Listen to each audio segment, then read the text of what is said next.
The gates of Blackthorn Academy loomed like a fortress, black iron and stone twisting up toward a gray September sky. Jenna stood at the threshold with her bag slung over her shoulder, her pulse thundering louder than the city traffic behind her. She told herself it was just another school, another year, another set of strangers, but there was something about this place that felt heavier, like the air itself carried secrets.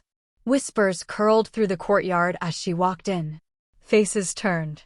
The polished uniforms, the sleek cars lined up outside, the way these students carried themselves, it was a world built on money and bloodlines, and she knew instantly she didn't belong. Still, she raised her chin, forcing her steps to remain steady, her defiance wrapped around her like armor. But then the crowd shifted, parted as if pulled by an invisible force, and she saw him. Zion. He didn't walk, he prowled, every step dripping with arrogance, with ownership. Tall, broad-shouldered, the dark cut of his blazer molding to a body too perfectly sculpted for someone still in school. His hair, ink black, caught the weak light, but it was his eyes that froze her where she stood. Gray, cold, merciless, and beautiful in the way a storm is beautiful, dangerous in the way you can't look away from. The girls nearby all lowered their gazes, some biting their lips, others blushing scarlet, as if just breathing the same air as him was enough. The boys straightened, their laughter dying in their throats, unwilling to draw his attention. Power radiated off him like heat, silent but absolute. And then those storm-gray eyes landed on her. The world seemed to still, the chatter thinning into silence. For one long heartbeat, Jenna felt stripped bare, her confidence trembling under the weight of his gaze. He didn't look at her the way other boys had, hungry, eager, awkward. No. Zion looked at her like she was a puzzle he already hated, a trespasser in his world. His lips curled, not into a smile, but into something sharper, darker, mocking. And yet, beneath that scorn, Jenna felt it, an almost electric pull, as if something invisible had snapped between them. Not love. Not even hate. Something hungrier, more dangerous. A fuse being lit. By the time she found her classroom, her chest was still tight. She slid into an empty desk near the window, trying to disappear into the sea of uniforms. For a moment, it worked, until the room fell silent. His shadow crossed her desk, his presence so close she felt the air shift. She looked up, and there he was again, gray eyes narrowed, jaw set like carved stone. "You're in my seat," he said. His voice was low, velvet and steel woven together, carrying the kind of weight that made people obey without question. The old Jenna, the one who wanted to survive quietly, who hated confrontation, should have moved. Should have lowered her gaze and slipped away. But something in her rebelled. Something in her wanted to see if the storm would break. So she leaned back in the chair, let the corner of her mouth curve upward, and whispered, "Then take it from me." The silence that followed was deafening. A few gasps echoed around them. Zion's eyes darkened, his lips twitching, not in anger, but in amusement. And in that moment, the game began. A war laced with hate, burning with desire, a dance neither of them would walk away from untouched. By the next morning, Blackthorn Academy was buzzing like a hive. Word had already spread, the new girl had defied Zion Blackwell. No one had dared do that in years. His reputation was carved into the walls of the school, untouchable, ruthless, son of a billionaire who owned half the city and heir to a man everyone whispered about but never named aloud. Zion wasn't just feared. He was worshipped. Girls fought for his glance, boys tried to mimic his walk, and teachers bent rules for his family's name. Yet Jenna had looked him in the eye and challenged him. They watched her now in the hallways, whispers trailing behind her. Some admired her bravery. Most predicted her downfall. Zion didn't hide his reaction. Wherever she went, he was there leaning against lockers with that cruel half-smile, eyes lingering on her until she flushed, his friends smirking in the background as if waiting for her to crack. He didn't speak to her again, not yet, but his silence was heavier than words. Every time she thought she could breathe, she'd feel his stare burning across the room, like a predator biding his time. In class, he tested her. sliding her books off her desk with a flick of his hand, whispering comments just loud enough for her to hear, dropping his voice behind her ear when no one was looking. Do you really think you can survive here? But Jenna didn't bend. She picked up her books, lifted her chin, and stared right back. Each defiance sparked a sharper gleam in his storm gray eyes, as if she was feeding something inside him he didn't know he craved. It became a spectacle. Students leaned closer whenever they clashed. She caught the way some girls glared at her, jealousy sharp in their eyes, as if she had stolen something they all wanted. Others whispered warnings, telling her she didn't understand who she was dealing with. But Jenna was starting to understand.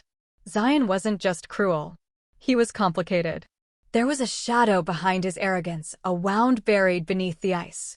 And sometimes, only sometimes, she caught him watching her when he thought she wasn't looking, his gaze softer, darker, hungrier. It all came to a head one afternoon in the library. The room was nearly empty, the golden light slanting across rows of books. Jenna bent over a table, scribbling notes, when she felt it, his presence. The air shifted, the silence thickened. She looked up, and there he was, leaning against the shelves, his eyes locked on her with that same stormy intensity. He didn't speak for a long time, letting the weight of his gaze coil around her until her pulse quickened. Then, finally, he murmured, his voice low enough to make her shiver, "Careful, Jenna. You might just make me want to ruin you." Her pen froze. Her breath caught. But she didn't look away. Instead, she whispered back, steady and sharp, "Then you'll have to get close enough to try." And just like that, the war burned hotter. The days at Blackthorn blurred into a dangerous rhythm. Jenna would walk through the marble halls with her head high, pretending the whispers didn't cut into her skin, pretending Zion's gray-eyed stare didn't send chills down her spine. He was everywhere, leaning against doorways, passing her in corridors, brushing by close enough for her to feel the heat of him. Sometimes he spoke, sometimes he didn't, but always, always he watched.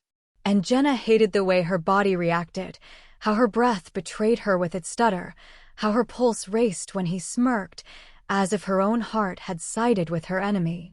The school fed on their war. Girls whispered in bathrooms, boys laughed in locker rooms, betting on how long Jenna would last before Zion crushed her. She told herself she didn't care. She told herself she hated him. But late at night, when she closed her eyes, she saw only the sharp line of his jaw, the dangerous calm of his voice, the way he made her feel both fragile and untouchable at once. It was on a rainy Thursday when everything shifted. Jenna had left the library late, books pressed to her chest, the corridors nearly empty. She didn't notice the group of older boys until they stepped out of the shadows, their laughter low and mean. They cornered her, mocking the new girl with the big mouth, one of them reaching for her wrist. Fear clenched her stomach, but she forced herself to stand tall, refusing to let them see her break. And then his voice cut through the air like a blade. "Touch her and I'll break your hand. Zion." He stepped from the darkness, tall and merciless, his blazer undone, his storm gray eyes colder than the rain sliding down the windows. The boys froze, all their bravado shattering at the sight of him. Everyone knew Zion didn't make threats, he made promises. The silence stretched, sharp as glass, before the group muttered excuses and scattered, leaving Jenna alone in the echoing hall. Her chest heaved as she turned toward him. He hadn't moved, hadn't softened, only stood there watching her with that unreadable expression. Water dripped from his dark hair, tracing down the strong cut of his jaw. For a moment, she thought he would say nothing and just walk away. But then his voice came, low, rough, as if dragged out against his will. "You're a fool for thinking you can fight everyone." She swallowed hard, her pulse betraying her again, but she forced her words steady. "And you're a hypocrite for pretending you don't care." The corner of his mouth curved, mocking, almost cruel, yet laced with something darker. He stepped closer, close enough for her to feel the heat radiating from him, his scent sharp and intoxicating. His gaze dropped to her lips before dragging back to her eyes, and for one breathless moment, it felt like the world had narrowed to just the two of them, her defiance, his hunger, their war twisting into something far more dangerous. Then he whispered, soft enough to make her shiver. Careful, Jenna. Keep pushing, and one day you won't survive me. And though fear knotted inside her, her voice didn't falter when she whispered back, maybe I don't want to. The corridors of Blackthorn Academy had never felt so suffocating to Jenna. Everywhere she went, whispers followed. She defied him. She spoke back to Zion Kane. Girls glared at her with envy. Boys stared with something between awe and fear, as though she had crossed a forbidden line. But Jenna didn't care. She wasn't like them. She wouldn't bow. Still, the weight of his gaze burned at her back like a shadow she couldn't shake. That evening, when the halls were almost empty, she found herself cornered near the old library. The air was thick, the lights dim, and before she could even move, Zion was there leaning against the wall like he had been waiting for her all along. His tall frame blocked her path, his dark eyes glittering with something feral, something dangerous. You think you're brave, he said softly, his voice a low growl that slid under her skin. But all you've done is paint a target on yourself. Jenna lifted her chin, refusing to let her fear show.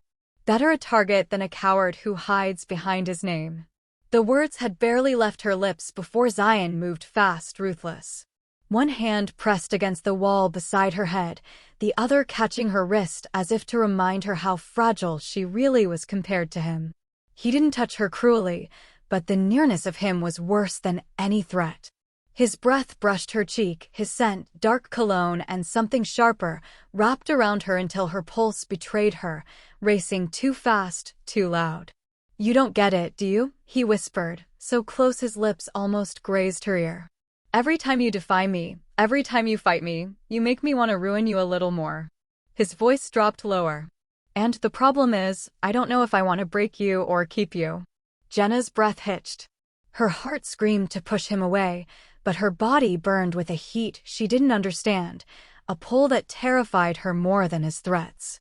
For one suspended second, it felt like the world outside vanished, like it was only his shadow drowning her light. And then, just as suddenly, he stepped back, his jaw tight, his control snapping into place like chains locking shut. Stay out of my way, Jenna, he said coldly, though his eyes betrayed the storm raging inside him. Or one day I won't stop myself.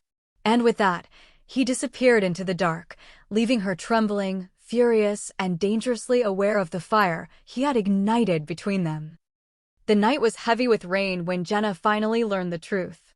She had followed the trail of whispers, the half-heard confessions about Zion's family, and what she uncovered shattered every piece of the mask he wore. His father, the man the world respected as a billionaire, was a mafia king. His mother hadn't abandoned him out of cruelty. She had fled when she learned the truth, protecting her own soul while leaving her son trapped in the shadows. When Jenna confronted Zion, she found him standing in the academy's old courtyard, drenched, his jaw set hard, his eyes burning with fury at being exposed. So now you know, he said coldly, though his voice trembled beneath the steel. This is who I am, Jenna. A monster's son. A monster in the making. But Jenna, instead of recoiling, stepped closer. Her hand, trembling yet steady, brushed against his chest, feeling the rapid hammer of his heart beneath the soaked fabric. You're not your father, she whispered. And you're not the monster you pretend to be. For the first time, Zion's control cracked completely.